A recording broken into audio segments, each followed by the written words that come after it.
নমস্কাৰ সকলোকে। আজি হৈছে মহাশিৱৰাত্ৰি পূজা আৰু প্ৰতি বছৰৰ নিচিনাকৈ আজিও বাবা আৰু মই ৰাতিপুৱাই আমাৰ ঘৰৰ মন্দিৰৰ পৰা এই পূজা আৰম্ভ কৰিছোঁ।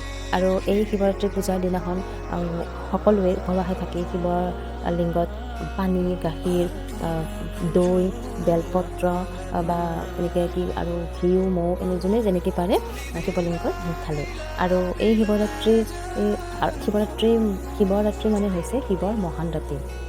আৰু আমাৰ লোকসকলে বিশ্বাস কৰে এই শিৱৰাত্ৰিৰ দিনাখন শিৱ পাৰ্বতীৰ বিবাহ, লগতে শিৱৰ হলাহল, বিষপান আৰু লগতে শিৱৰ তাণ্ডৱ নৃত্যৰ লগত জড়িত থাকে বুলি আমি ভাবোঁ এই ৰাতিটো।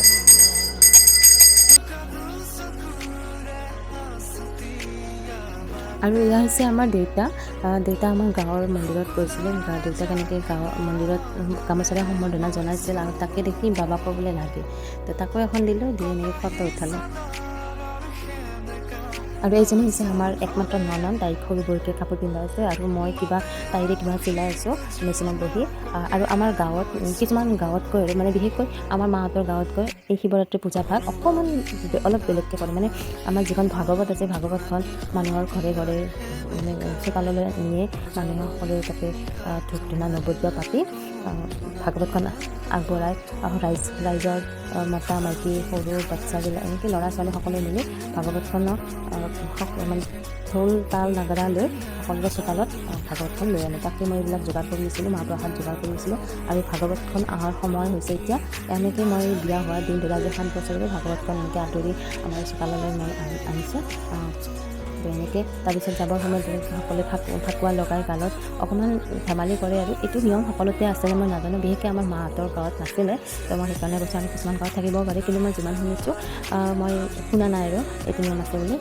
তাৰপিছত এই ভাগৱতখনকো এনেকৈ সকলোৰে ঘৰে ঘৰে এনেকৈ ঘূৰাই তাৰপিছত আমাৰ গাঁৱৰ যিটো ৰাজহুৱা মন্দিৰ আছে সেই মন্দিৰত স্থাপন কৰে। তো আমিও এনেকৈ তাৰপিছত আহিলোঁ, ভাগৱতৰ পিছে এনেকৈ আহিলোঁ, অকণমান বহিলোঁ। বহাৰ পিছত পৰিৱেশটো অকণমান দেখুৱাই দিছোঁ, মানে এনেকৈ ভাল লাগিছে আৰু ধুনীয়া লাগিছে। কৈলাশ পৰ্বতৰ নিচিনাকৈ সেইখিনি সজাইছে, শিৱলিংগ ইত্যাদি এনেকৈ শিল দিছে আৰু এনেকৈ সকলো বহিছে। ইয়াতে নাম হ'ব, প্ৰথমতে আয়তীসকলে নাম ধৰিব, তাৰপিছত মানে নাগাৰা নাম আহিব।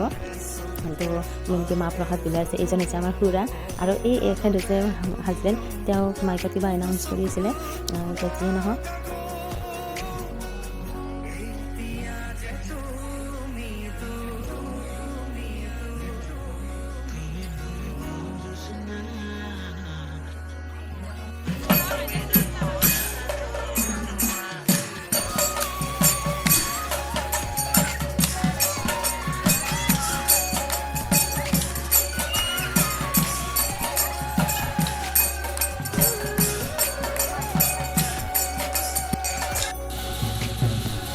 এইবাৰ মাহঁতৰ নাম শেষ হোৱাৰ পিছত এয়া ছোৱালীৰ এই নাগাৰাৰ নাম আছে, কিন্তু মই কিন্তু চোৱা নাই দেই।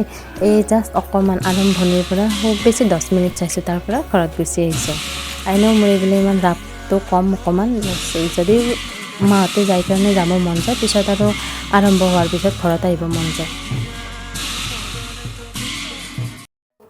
এয়া আকৌ যাওকচোন, বাবাৰ আকৌ নামৰ পৰা আহি কি হৈছে, নাইট ক্ৰেভিংছ বুলি যে কয়, তো সেইটো মাজে মাজে তাৰ এইটো হয়, মানে ৰাতি তাৰ খুব খাব মন যায়, যে কান্দি দিয়ে তাৰমানে এনেকৈ খাব মন যায়। আৰু এয়া যে পিছদিনাখনি পুৱা সকলোৱে মন্দিৰত এনেকৈ সেৱা লৈছোঁ। মানে বহুত ঠাইত কি হয়, শিৱৰাত্ৰি পূজা এদিনতে শেষ হৈ যায়, ৰাতিয়ে শেষ হৈ যায়, কিন্তু আমাৰ ইয়াত কি হয় পিছদিনাখনলৈ থাকে, মানে 12টা বজালৈ থাকে। মানে কিয় 12টা বজা বুলি কৈছোঁ, মানে আগদিনা ৰাতি কি হয় খিচাৰিটো দিয়ে আৰু পিছদিনাখনি পুৱা শিৱৰাত্ৰিৰ ভোগটো দিয়ে। তো এয়া পটজল ল'লোঁ, লৈ এয়া আমি ভাত খাবৰ কাৰণে বহিছোঁ। এয়া খাই বহুতেই সোৱাদ লাগিছিল। মানে কি হৈছে, আগদিনা যিহেতু দিনটো লঘোণে থকা যায়, ৰাতি অকণমান খিচাৰি খোৱা যায়, বেছি খাব নোৱাৰি চাহ পানী মাহ প্ৰসাদ খোৱাৰ পিছত। তো পিছদিনাখনি তাৰমানে বহুত ভোক লাগে, তো ভোকত মানে আৰু বেছি সোৱাদ লাগি যায়। তো ইয়াতে আমাৰ কি দিছিলে, মাহৰ দাইল দিছিল, মচুৰ দাইল দিছিল, চব্জি দিছিল আৰু আলু বিন এনেকৈ ভাজি দিছিলে। এয়া আমি খাই লৈ এতিয়া ঘৰলৈ যাব ওলাইছোঁ। তো এইবাৰৰ কাৰণে পূজা ভাগ শেষ হৈ গ'ল। অহাবাৰলৈ আকৌ আদৰিবৰ কাৰণে ৰৈ থাকিম। তো আজিৰ ভিডিঅ'টো এইখিনি, আশা কৰোঁ ভিডিঅ'টো চাই ভাল লাগিলে। Thank you, bye by.